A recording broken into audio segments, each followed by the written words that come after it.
This is something that is very near and dear to my heart. If you're looking at this title, it's not a very clickbait engagement title. This is something that I feel is very important. It's like kind of psychological, but more importantly, it's something that is evident and it's everywhere. You can't avoid media. Media consists of what we consume on our phone, what we consume on our televisions, what we consume digitally, right? This can include even newspaper articles. Those can be considered media. They are a medium to transfer human expression, human ideas, and human thought. Media is not just entertainment, it's a multi-purpose system that can shape and impact perception, behavior, identity, and the greater society around you. Media is everywhere. It's the most versatile tool because it can inform you, it can inspire you.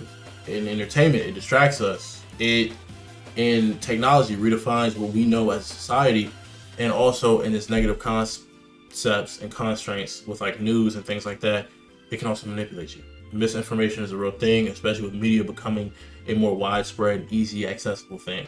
This has made us more intelligent as a society, but also kind of dumber as a society. You have everything at your fingertips, so you don't retain the information as easy. Because you have everything at your fingertips, you don't look up what you need to know. You're not curious to explore more. The average person, the layman, so to speak. Media, it doesn't just show reality, it frames it in a box. It is like data, it's information. Information on its own can mean things, and the intelligent pick out what it means, both supporting them and disagreeing with them. So if a study came out saying that gravity is not real, and like it's very proven, and like humans magically learn to start flying, right? You would pick out the parts that agree with what you knew, and then you would pick out the parts that like are just the truth. Like, oh yeah, we can fly now, right? It frames your like reality, so to speak. Because again, with this misinformation, if you think so and so, let's take it to like a very simple joint. You think someone on, let's say YouTube, I'm a YouTuber, someone on YouTube dissed your channel, said you make talentless content and you just steal other people's ideas.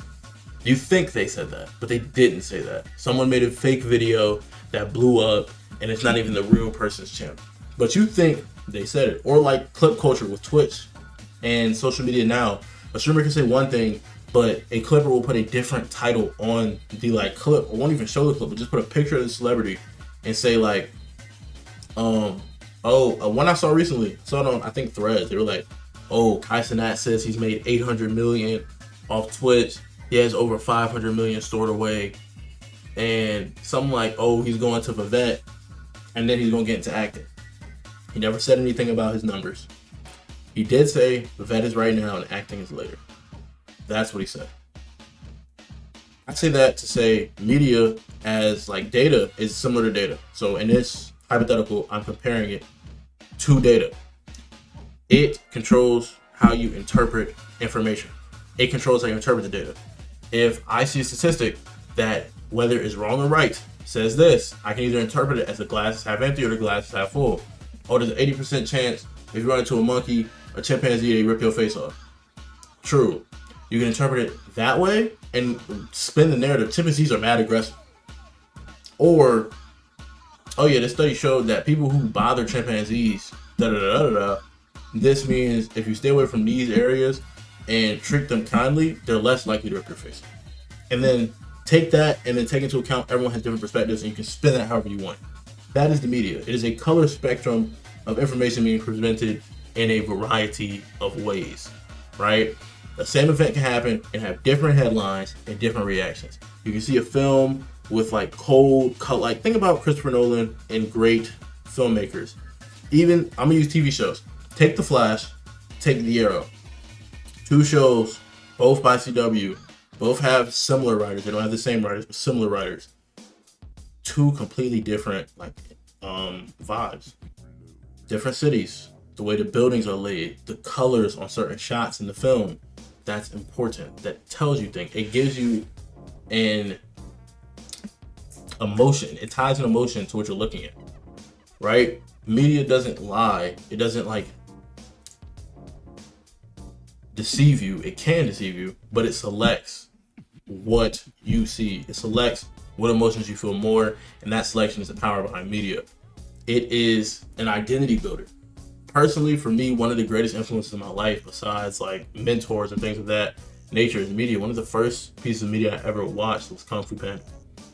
And that was heavy on me, you know. And then I got into Pokemon, and then I think my first anime was Naruto. I got put on by my friend. I remember to this day, I didn't have Wi-Fi. My cousin did, and I would download it at his house and then come to my house and watch the episodes.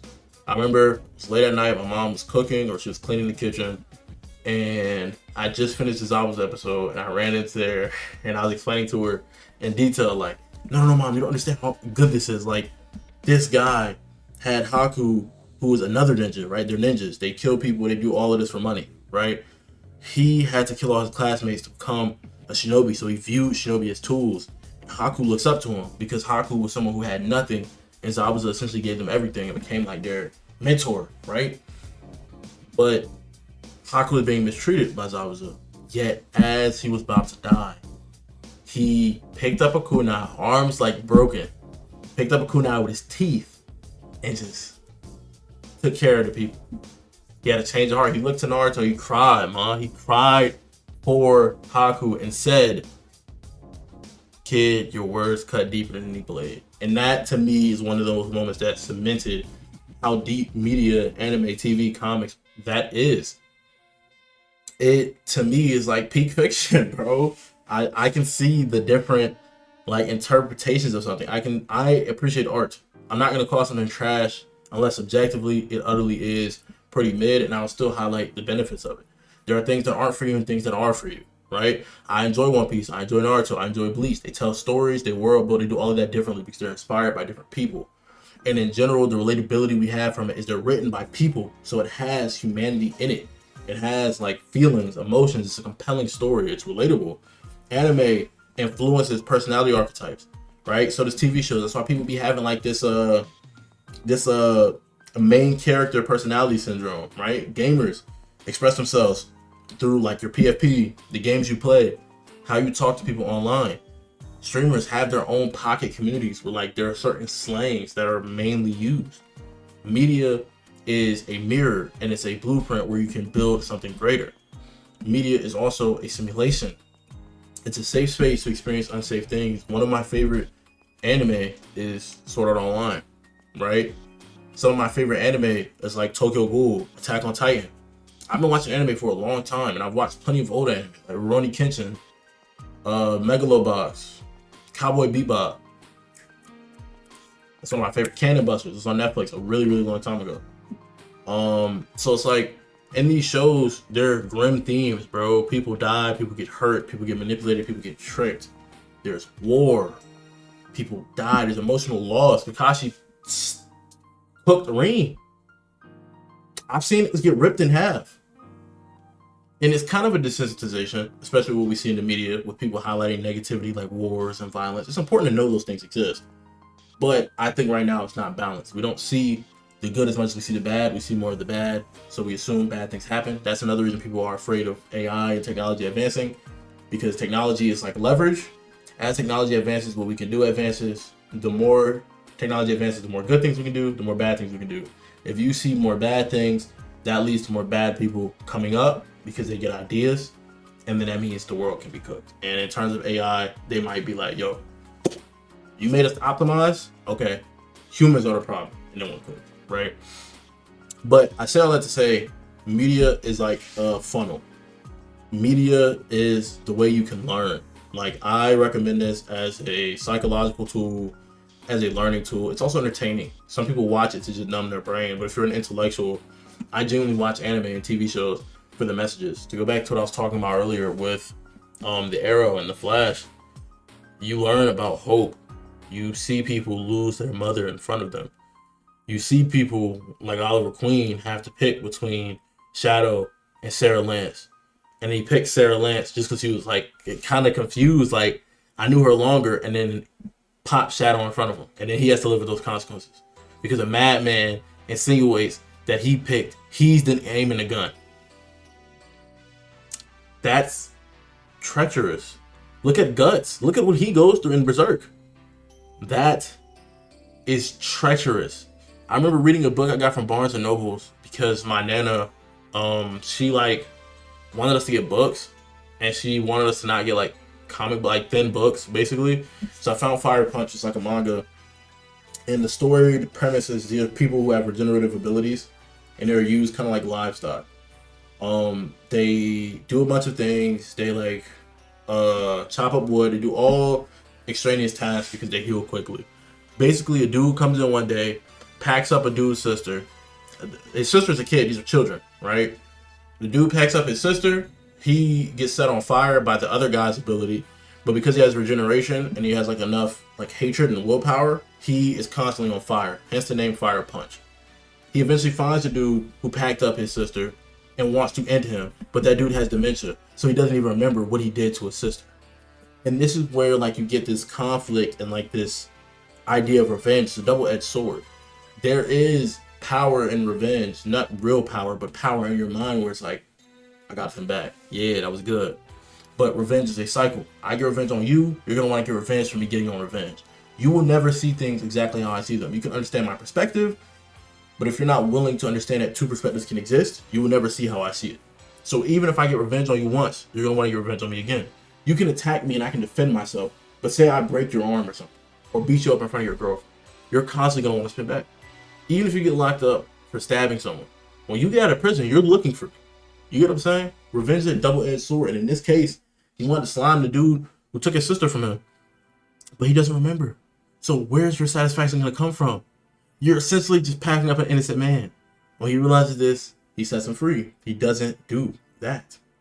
That is something I've learned from, right? Media teaches, and sometimes it teaches more effectively than formal education. And I'm not just talking about the educational anime like Dr. Stone, right? Even Baki, even though it's very like overplayed and hyperbolic, there's intelligent aspects in Baki. They really discuss martial arts. But even Food Wars, it teaches you about cooking and these different rules and different languages and different terms to describe things amongst being a chef. Media teaches, besides just direct learning, but this subtle learning of seeing these things play out. Gurren Lagann, one of my favorite animes, Rashi was a character who was in a village where people got packed up because they couldn't go past a certain threshold, or people would get packed up, or everyone would die because there wouldn't be enough rations. He goes to the surface, helps the main character defeat the person who kept everyone underground, living treacherously. After that, he becomes the right-hand man to the man who defeated the dude oppressing everyone.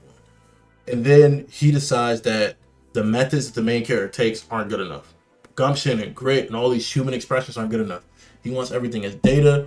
He wants everything as something predictable. He wants to control everything. And in doing this, he sets people up and they almost die. The main character saves him with that same grit, that determination, that gumption. And after that, he tries to pew himself. He goes back to where he grew up, back underground. He realizes that his old preacher was there. And his old preacher tells him, his old preacher, yo, remember this book you were showing us? This is kind of like the Bible for their underground joints, religious text, sacred text. He's like, yeah, I've cross-referenced every language. There is no language this is written in. And the preacher starts laughing. He doesn't cry. He doesn't get upset. He's like, ha, I've been teaching. Bro, someone left this a practical joke, and I've been teaching this to y'all, and that's crazy. And then his pastor says, it's crazy because I can't even read. I couldn't even read it. I was just telling y'all what y'all needed to hear. And then after that, he tries to go into a cave, and his preacher tells him, yo, you're a good man. You've done great things. Almost as if he could detect that there was a weight in Rashu's heart. Rashu goes in there. He says, I'm a sinner, a terrible person. Because mind you, the main character who saved him and the people from dying, Rashu, his mans who's been with him since childhood, put him in prison.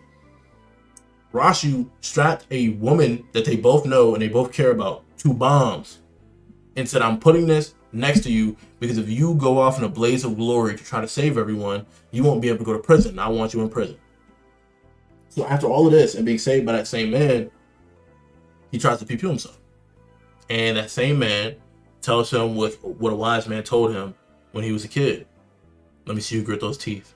He punches him in his chin. And when he feels that pain, he's reminded of humanity. He was reminded that there's always choices, there's always options. And the very woman who he strapped bombs to revealed that she loved him. And when they were going home, he was carrying her. And she asked if she was heavy. He said yes. This is a very callous thing to say to a woman.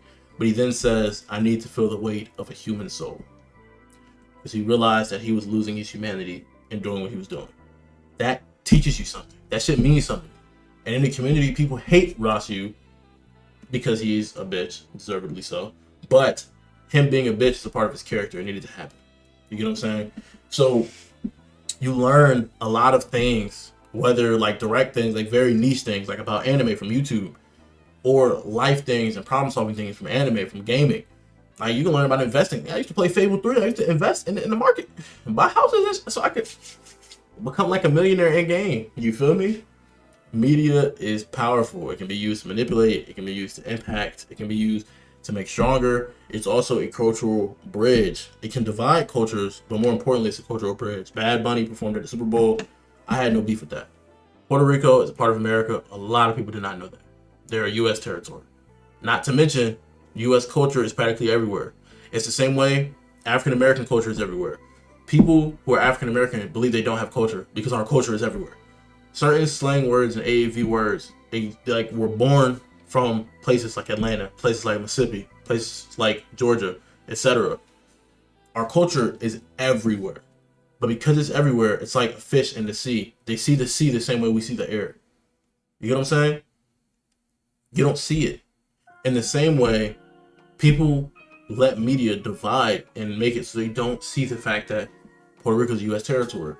The only thing like differentiating us from the people of other countries is imaginary lines that we drew on earth and ground. Imaginary territories. Oh, this is our boundary. We own everything in here. That's just a personal, like, you get what I'm saying? It's a personal ideology that is forced on a group of people because psychologically we want to be a part of an in-group. We want to be a part of something bigger. So we attach ourselves to this and we hold on to it, not realizing that in the future, no matter what, we're going to get closer and closer to being essentially one race. And I don't mean, we're all one human race anyway, but all of these different phenotypes and different genetic markers that are different between people who are from Asia, people who are from Europe, people who are from Africa, people who are from, I think the far back joints like the Caucasus Mountains or whatnot, however you want to describe it. It's a big anthropology thing. I'm not heavy into anthropology. I just know a little bit of ball. Eventually, because genetically we can't have kids with our siblings, which is a good thing. I feel like that's kind of weird. No disrespect people who do that. No, full disrespect people who do that. I'm not gonna lie. I think that's strange. But eventually, we're all gonna be the same race. We're already the same race. So that shouldn't be a crazy concept that all these different cultures are gonna mix to create new and better cultures. It doesn't mean we're gonna become bland and we're all gonna become the same thing, because there'll be more invisible lines for us to draw and divide things into then. Right? I was told by my teacher, my Spanish teacher, she is from Colombia, and she told me that people in South America and Central America call it the Americas. So to say the USA, you don't say North America. We're all the Americas. They know what you're talking about roughly, but you just say Estados Unidos, United States. We're all the Americas. So at some point, if everyone in Canada, everyone in the USA, everyone in Mexico, everyone in every territory down there, you go to your Colombias, your Chiles, your Brazil, all of that, when that eventually comes together, that's going to be one race. You get what I'm saying? That's not a bad thing. Cultures don't disappear. They're not erased unless you let them become erased. That is what people like the short mustache man did. Try to erase cultures, claiming a certain culture is superior. That's never been the case. All ideas that racial superiority, all of that was pseudoscience. There was no real science behind it. We've even shown that people in Somali, I believe, because people were saying like they're really slow, they have a low IQ, but it's because of education and like the environment there. And they conducted a study where they gave mothers their kids access to education and the resources, and their IQ jumped by 30 points. So people that you thought were slow are now at your level, if not higher. Because if I'm not mistaken, the average IQ is somewhere between like 90 to 95. Peep that. Your environment can alter your chances of success. Yes, there are diamonds in the rough. There are chances where you came from the mud, like my dog Kakashi, you came out like that. But some people come out the mud, still covered in that mud, and the tension, the surface tension of the mud that they're buried so deep in, they never grow past it. They stay in the mud because you're always getting shot, you're always getting kicked down, whatever, when you try to become better. That is not indicative of Black, white, Asian, Hispanic, Indian, Native American. No, that is indicated by the human race. That is a common denominator. Media can act as this cultural bridge that allows you to see these cultures and understand these messages that you might not hear from your mom, your dad, or whoever. It allows you to learn from people who are not just your direct family. Because sometimes, because of where you live, you don't know everything. Oh, in this area, farming and agriculture is popular. So they're going to know these techniques that this area don't know. That's just how it should go. That's life. But if you let yourself live in that tiny little ad box, you're not going to know anything outside of that. You're not going to know engineering techniques. You're not going to know financial success. Black people, systematic oppression is a thing. African Americans do not all know about finances and whatnot, right? In their communities, sometimes liquor stores are placed right where you cash checks. You have been set up in your environment where you don't know anything. And there's no one you can go to learn these things. Well, you can, YouTube, Google, all of that now, but that's not your first thought process. Your first thought process is to go to the people closest to you. And that's the problem. We only go to here when media allows us to touch the entire globe that has access to media, of course, right? Some people learn to shave online. I learned to tie my first tie online. I could have asked my dad. I don't know why I didn't actually, but I just wanted some quick information. And then since then, I've seen multiple videos of different ways to tie a tie. I learned how to shave from my girlfriend. And I've seen videos online since then on other techniques that people use to shave. I want to write a book. I've been writing and I've seen online different ways other people have written their stories. Media is a bridge that connects you to virtually everyone and everything. You can allow it to be a manipulative tool that divides you from everything and put yourself in a bubble. I only see what I like to see. And when you do that, you're pacifying yourself. What do they call that they use on Mustache Man and them? That's what I'm looking for. Appeasement. You're appeasing yourself. You're allowing yourself what you want, which allows you to stay in this box and you're not looking past it. If you've ever seen a famous clip on YouTube Shorts, you've ever seen this idea that if someone holds up 4 fingers and they ask you how many fingers do you see, if you say 4, that's the wrong answer. You look past the fingers, your eyes become blurry, and you start to see maybe 6 fingers, 8 fingers, etc. Because you have 2 eyes. But when you're focused on one thing, your perception focuses in on that one thing. We all will need reading glasses at the age of 60 to 80, God willing. Because our eyes focus on things from a distance. Regardless of how you treat your eyes, over time, those muscles get weaker. We have muscles that essentially push our eyes in a certain way that allows us to focus them. Because of that, when those muscles get weaker, you need reading glasses because you can't see as far away because those muscles can't push your eyes in a certain way, right? Because there's a focal point of your eyes. It's the whole optical thing with physics. Don't even worry about all that. The point that I'm making is that we're all connected in our own way, and there is nothing that separates us besides what we choose to separate us. And if you want to stay in a box where you know everything you think you know, and you don't allow yourself to experience what you don't know, you're not going to know anything. Media is the most versatile tool because it can entertain, it can educate, it can inspire, it can distract, it can connect, it can even divide, it can manipulate. Those are the cons of media. But media isn't powerful because of what it shows you. It's powerful because of what it makes you believe, what it makes you feel, and what it makes you become. And then sometimes it's without you even noticing. That is the power of media. You take from it what you want from it. And if you're not able to see the power of media, that power is never going to be power you can use. Not because you don't have the capacity, but because you don't have the ingenuity to see the power of the sun in the palm of your hands. Appreciate y'all for watching the video. That was a longer style rant. I think this is my longest video since there's an YouTube video, but I appreciate y'all for watching nonetheless. I've been wanting to talk about topics like this more often, and this is just my pocket. I want to get a part of who I am. I have respect for people who craft things, people who cook, people who make even weapons that can be used dangerously, people who make medicine, people who make cures, people who make art, people, whether that's content, dancing, people who bodybuild. Where you put your soul, your humanity into something, it gives it a beauty beyond measure. and I believe in them. And the purpose of these videos is to take my own interpretation of something, like Kakashi, Bakugo, different character analysis, or even media, and put a piece of my soul into a message that you can hear. And as a content creator, my biggest goal is to be someone who has a back that you can look to, and you don't feel jealousy, you don't feel inferiority. You see someone who's earned where they're sitting. You've seen someone who is willing to help you become you. I don't want to be better than you. I don't want that at all. I want to thrive. And I want to make sure you can thrive too.